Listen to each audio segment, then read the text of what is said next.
Good morning बच्चों। चलिए आज हम पढ़ेंगे बच्चों एक नया कंप्यूटेशन मॉडल जिसका नाम है ट्यूरिंग मशीन। अच्छा, आपने अभी तक देखा, आपने सबसे पहले पढ़ा रेगुलर ग्रामर जो जनरेट करता है रेगुलर एक्सप्रेशन, या जिसे हम कहते हैं रेगुलर लैंग्वेज। उसके बाद आपने पढ़ा कंटेक्स्ट फ्री ग्रामर जो कंटेक्स्ट फ्री लैंग्वेज जनरेट करता है। जो रेगुलर ग्रामर एक्सेप्ट करता है उसे हम कहते हैं फाइनाइट ऑटोमेटा। सिमिलरली जो सीएफजी या सीएफएल एक्सेप्ट करता है उसे हम कहते हैं पुश डाउन ऑटोमेटा पीडीए। इसके ऊपर आज हम पढ़ने वाले हैं रिकर्सिव एनुमरेबल लैंग्वेज या रिकर्सिवली एनुमरेबल ग्रामर। ये एक्सेप्ट करने के लिए जो मशीन मॉडल है उसे हम कहते हैं ट्यूरिंग मशीन। अब ये जो ट्यूरिंग मशीन है,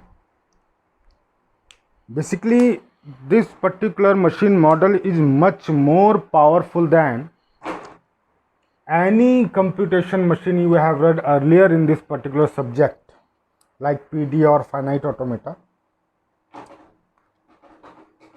मतलब यह है कि अब तक की, मैं एक तरीके से यह भी कह सकता हूं कि अब तक की सबसे powerful machine in reference to computation is Turing machine. Means ऐसा कोई कंप्यूटेशन नहीं है जो ट्यूरिंग मशीन कंप्यूट नहीं कर सकती। या रिवर्सिबली आप ये कह सकते हो कि अगर ऐसा कोई कंप्यूटेशन है जिसके लिए आप एल्गोरिथम जनरेट कर सकते हो, या ऐसी कोई प्रॉब्लम है जिसे सॉल्व करने के लिए आप एल्गो जनरेट कर सकते हो, तो आप ये मान के चलिए कि उसके लिए ट्यूरिंग मशीन भी डिजाइन की जा सकती है। वाइसन वर्सा की ऐसी कोई प्रॉब्लम आज तक बनी ही नहीं है जो सॉल्वेबल है और उसकी ट्यूरिंग मशीन ना हो। मीन्स जितने भी आप कंप्यूटर मॉडल्स आजकल यूज करते हैं सारे बेसिकली उनका मेन मोटो क्या होता है? To compute something. जितने भी आप कंप्यूटर्स यूज़ कर रहे हैं, जितने भी आप एडवांस्ड मॉडल्स यूज़ कर रहे हैं, एडवांस स्पीड यूज़ कर रहे हैं, वो सारी किस चीज़ के लिए? किसी न किसी प्रोग्राम के एग्जीक्यूशन के लिए, किसी न किसी एल्गोरिथम को परफॉर्म करने के लिए, किसी न किसी तरीके के कंप्यूटेशन को कंप्लीट करने के लिए, एग्जीक्यूट करने के लिए। तो ये सारी चीज़ें एक ट्यूरिंग मशीन भी कर सकता है। और ट्यूरिंग मशीन बेसिकली 1936 में एलन ट्यूरिंग ने बनाई थी। इसका कंसेप्ट दिया था एलन ट्यूरिंग ने, 1936 में ही दे दिया था। तब तो कंप्यूटर्स भी नहीं थे, लेकिन ये कंसेप्ट एलन ट्यूरिंग ने दे दिया 1936 में कि ये एक ऐसी मशीन है जो हर तरीके का कंप्यूटेशन परफॉर्म कर सकती है। ऐसा कोई कंप्यूटेशन नहीं है जो ट्यूरिंग मशीन परफॉर्म ना कर सके। तो in this way Turing machine को ये कहा जाता है कि ये बहुत पावरफुल मशीन है in reference to any other machine model, यानी कि पीडीए हो या फाइनाइट ऑटोमेटा हो, इन रेफरेंस में ट्यूरिंग मशीन के पास बहुत ज़्यादा पावर है। अब आपने जब फाइनाइट ऑटोमेटा पढ़ा तो बेसिकली फाइनाइट ऑटोमेटा क्या था? आप कोई रेगुलर एक्सप्रेशन या रेगुलर लैंग्वेज बनाते थे, जनरेट होती थी, और फाइनाइट ऑटोमेटा उसे एक्सेप्ट करता था। Means finite automata is just like an acceptor. वो केवल एक्सेप्ट कर सकता है बस। Similarly, finite automata was have limited memory. आप बहुत ज़्यादा उसमें कंपैरिजन परफॉर्म नहीं कर सकते थे. आप बेसिकली हम फाइनाइट ऑटोमेटा में मेमोरी यूज ही नहीं करते थे. हम एक limited finite set of states केवल यूज़ करते थे जिसमें हम अपनी इनपुट स्ट्रिंग को एक्सेप्ट करा सकते थे बस. अब जब कंपैरिजन आने लगा, हमारा एक अल्फ़ाबेट का दूसरे अल्फ़ाबेट पे डिपेंडेंसी आने लगी, हमें ज़रूरत पड़ने लगी मेमोरी की, तो डिज़ाइन किया गया पुश डाउन ऑटोमेटा. और पुश डाउन ऑटोमेटा भी आप क्या कर सकते थे, पुश डाउन ऑटोमेटा का आप कह सकते हो कि ये फाइनाइट ऑटोमेटा प्लस स्टैक है.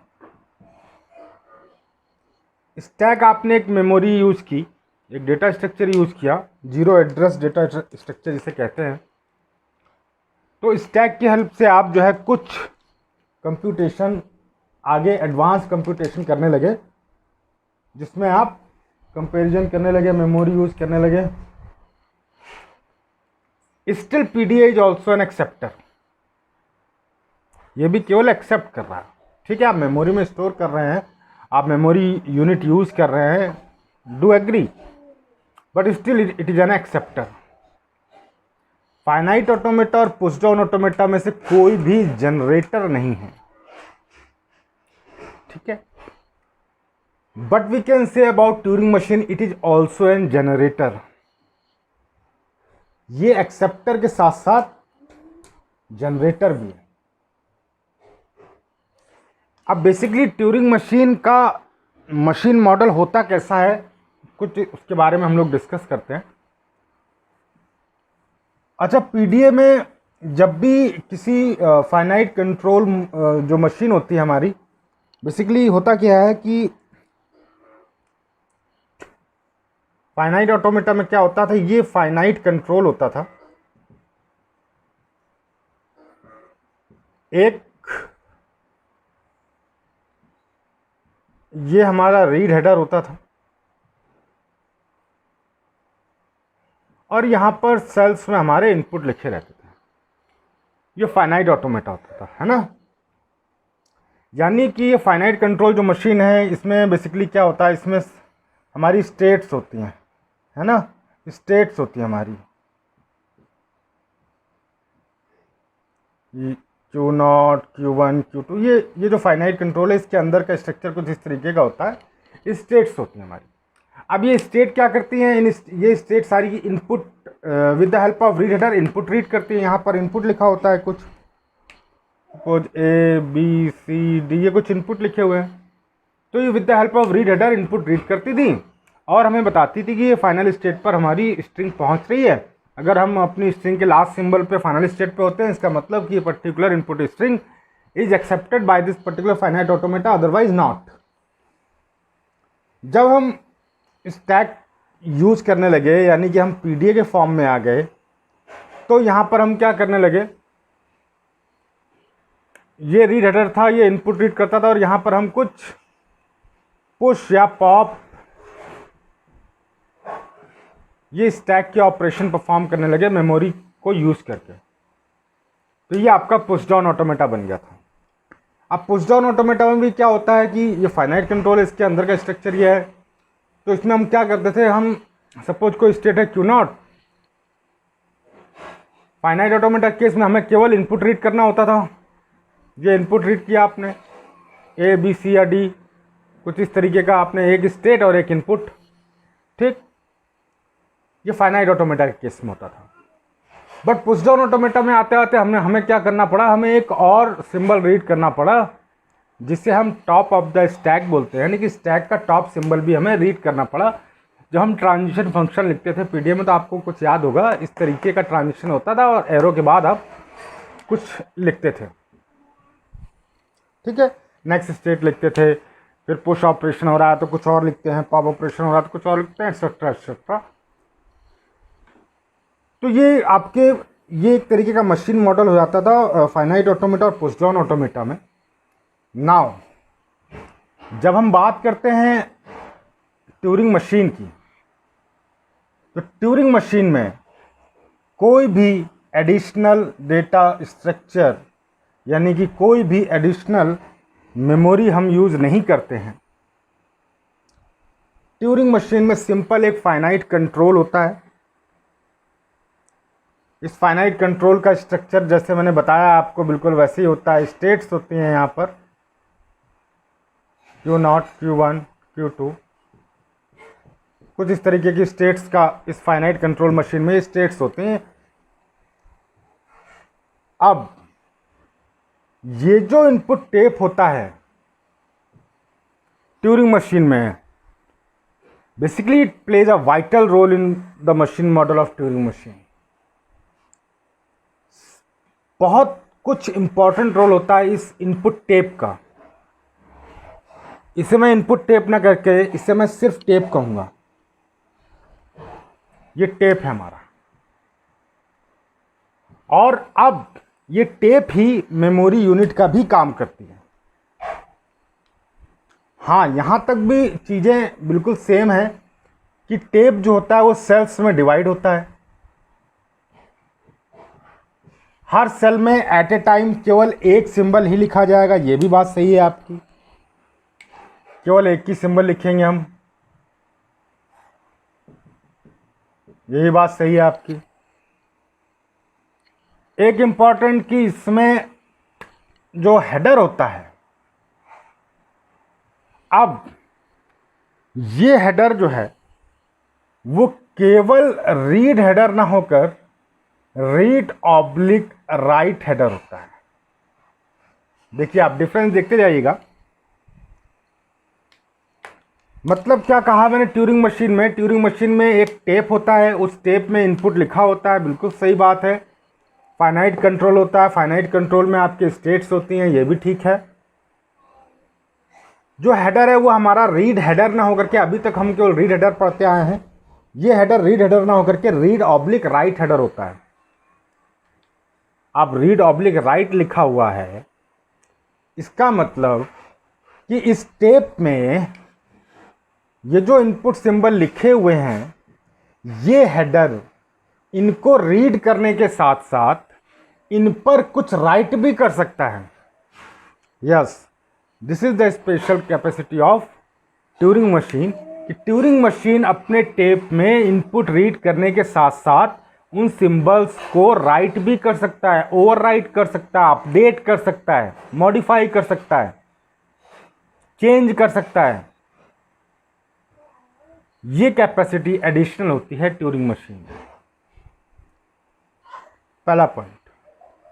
सेकेंड वन, ये जो टेप मैंने बताया आपको, इस टेप की लेंथ इनफाइनाइट होती है। ये भी आपने देखा, पहले भी देखा था आपने, यहां भी बता रहा हूं मैं कि ये टेप की लेंथ इनफाइनाइट होती है। अब अभी तक आपने जो देखा कि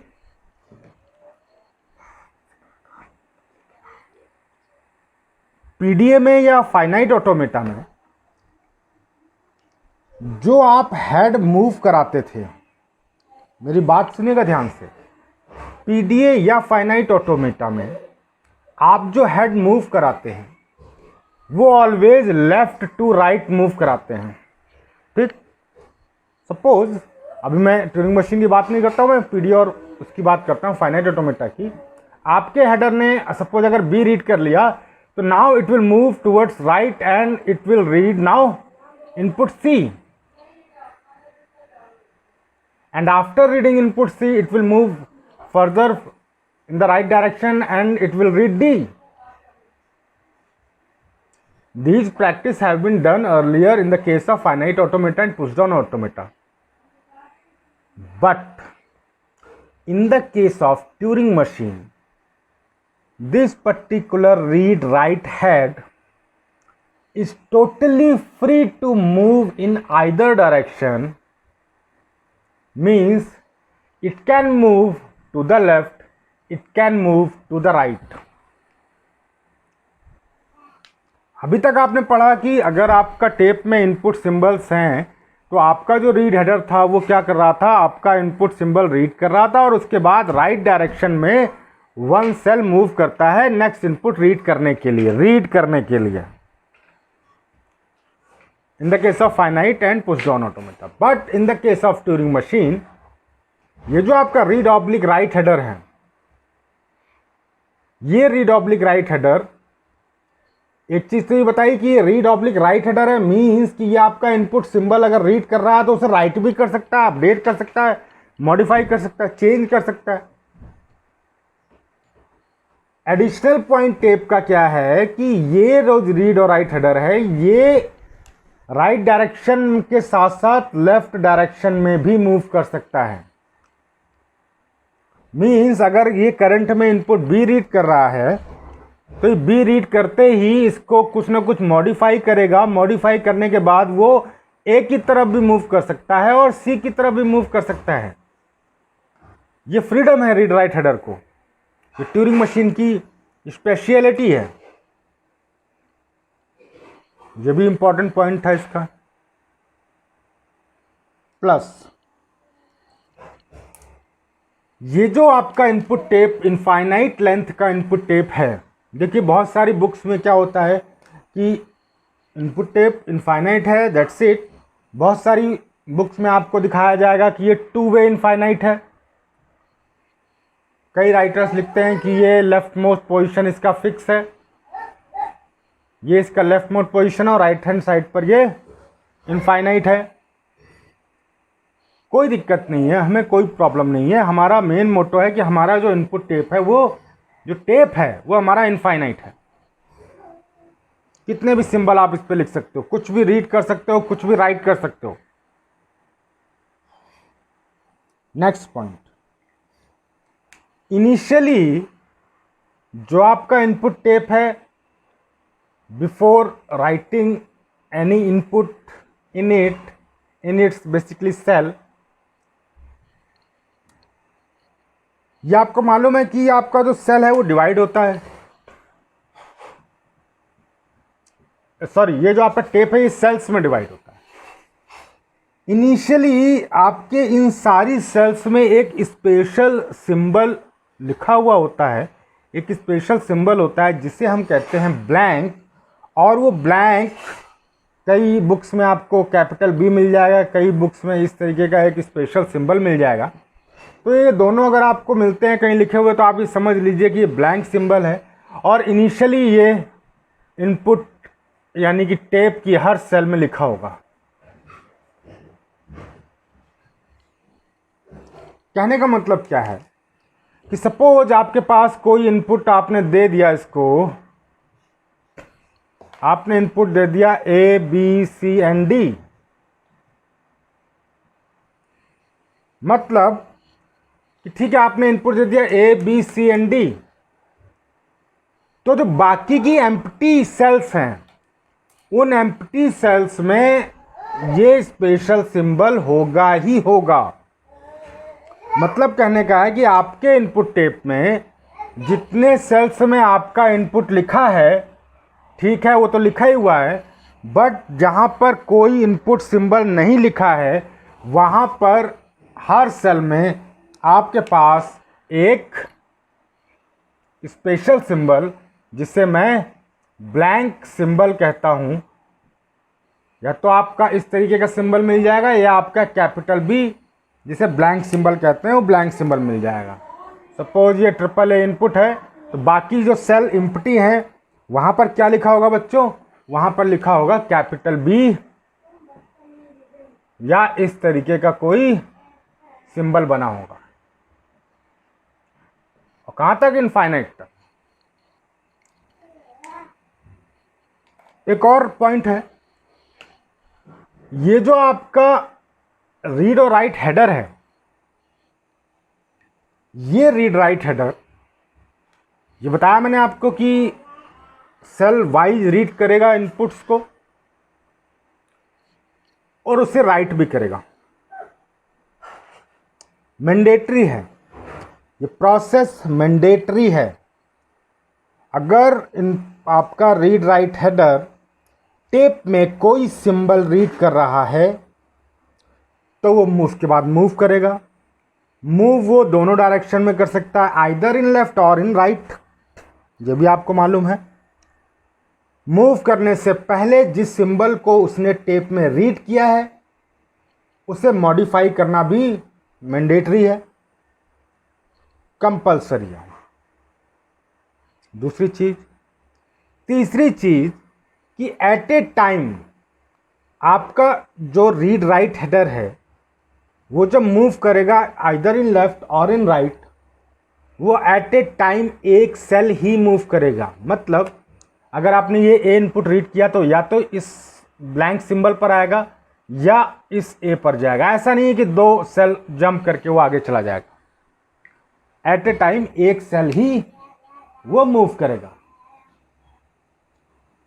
एक चीज ये हो गई। तो इस तरीके से एक बार थोड़ा सा रिवाइज कर लेते हैं हम। आपका ट्यूरिंग मशीन आपको पता है बहुत बहुत पावरफुल ट्यूरिंग मशीन एक बहुत पावरफुल मशीन मॉडल है। अब तक आपने जितने भी मशीन मॉडल पढ़े उन सब में सबसे ज़्यादा पावरफुल है। ऐसी कोई प्रॉब्लम आज तक नहीं बनी है जिसकी एल्गोरिथम अगर जनरेट हो सकती है तो उसकी ट्यूरिंग मशीन ना बन पाए, ऐसा संभव ही नहीं है। अगर उस प्रॉब्लम को सॉल्व करने के लिए एल्गोरिथम लिखी जा सकती है, दैट मीन्स उसके लिए ट्यूरिंग मशीन भी डिजाइन की जा सकती है। आगे आप देखेंगे ट्यूरिंग मशीन के बहुत सारे वर्जन्स हैं। मल्टी हेडर ट्यूरिंग मशीन भी देखेंगे आप, मल्टी टेप ट्यूरिंग मशीन भी देखेंगे आप, one dimensional tape Turing machine देखेंगे आप, 2 डायमेंशनल टेप ट्यूरिंग मशीन देखेंगे आप। इस ट्यूरिंग मशीन के आगे जब क्वेश्चंस करेंगे तो आपको ट्यूरिंग मशीन को एज ए एक्सेप्टर भी हो सकता है काम कराना पड़े, एज ए जनरेटर भी काम कराना पड़े, एज ए ट्रांसड्यूसर भी काम कराना पड़े। बहुत सारे वर्जन्स हैं ट्यूरिंग मशीन को, बहुत सारे तरीक़ों से डिफ़ाइन किया जा सकता है। बस जो बेसिक चीज़ें हैं ट्यूरिंग मशीन की वो मैं आपको बता रहा हूँ कि ट्यूरिंग मशीन में एक फाइनाइट कंट्रोल होता है जिसमें हमका जो इंटरनल स्ट्रक्चर है आपको मालूम है कि वो स्टेट्स होती हैं, जो स्टेट्स मूव करती हैं। बिल्कुल सेम उसी तरीके से काम हो रहा है जैसा फाइनाइट ऑटोमेटा और पुश डाउन ऑटोमेटा में होता था। फाइनाइट कंट्रोल वही काम करेगा। डिफरेंस सिर्फ इतना है कि फाइनाइट ऑटोमेटा में आपका केवल रीड हेडर होता था, पुश डाउन ऑटोमेटा में रीड हेडर होता था और एक आप एडिशनल मेमोरी स्टैक यूज़ करते थे। बट ट्यूरिंग मशीन में फाइनाइट कंट्रोल है और आपका टेप ही सब कुछ है। यही आपका मेमोरी यूनिट की तरह भी काम करेगा। यहीं पर आपको सब कुछ जो कुछ करना है सब आपको यहीं करना है। इनपुट आपका यहाँ लिखा हुआ है, आप रीड भी करेंगे और राइट भी करेंगे क्योंकि यह जो हेडर है आपका वो रीड राइट हेडर है। तो सारा कुछ आपको इसमें ही करना है। अब जब सब कुछ आपको इसमें ही करना है तो आप इसे रीड भी करोगे, इसे मॉडिफाई भी करोगे, चेंज भी करोगे। उसके बाद एक स्पेशल कैपेसिटी हेडर की क्या है कि वो दोनों डायरेक्शन में मूव कर सकता है, लेफ्ट भी मूव कर सकता है और राइट भी मूव कर सकता है। ठीक। तीसरी चीज, इसमें जो एम्प्टी सेल्स हैं आपकी, हाँ, जो मूवमेंट हो रहा है हेडर का वो one cell at a time ही मूवमेंट होगा। एक बार में एक ही सेल वो मूव करेगा, बायां दाएं जहां भी मूव करना है वो एक सेल ही मूव करेगा। इनपुट सिंबल्स को छोड़कर बाकी के अगर एम्प्टी सेल्स हैं तो उसमें एक स्पेशल सिंबल होता है जिन्हें हम ब्लैंक सिंबल कहते हैं। ब्लैंक सिंबल को कहीं पर कैपिटल बी से लिखा गया है, कहीं के बुक्स में इस पर्टिकुलर स्पेशल सिंबल से भी डिनोट किया गया है। ठीक है। तो ये देखिए, ये एक तरीके का आपको एक मैंने छोटा सा इंट्रोडक्शन दिया ट्यूरिंग मशीन का। अब इस ट्यूरिंग मशीन की बेसिक डेफिनेशन क्या होती है वो मैं आपको नेक्स्ट लेक्चर में बताऊंगा। तब तक आप इसको देखिए और वीडियो को पूरा देखा करिए। आई रिक्वेस्ट, जब तक आप वीडियो पूरा नहीं देखेंगे आपको चीज़ें क्लियर नहीं होंगी। लास्ट तक वीडियो को देखा करिए और प्लीज़ इस चैनल को सब्सक्राइब ज़रूर करिए। अच्छा लगे तो लाइक भी करिए। Okay, thank you.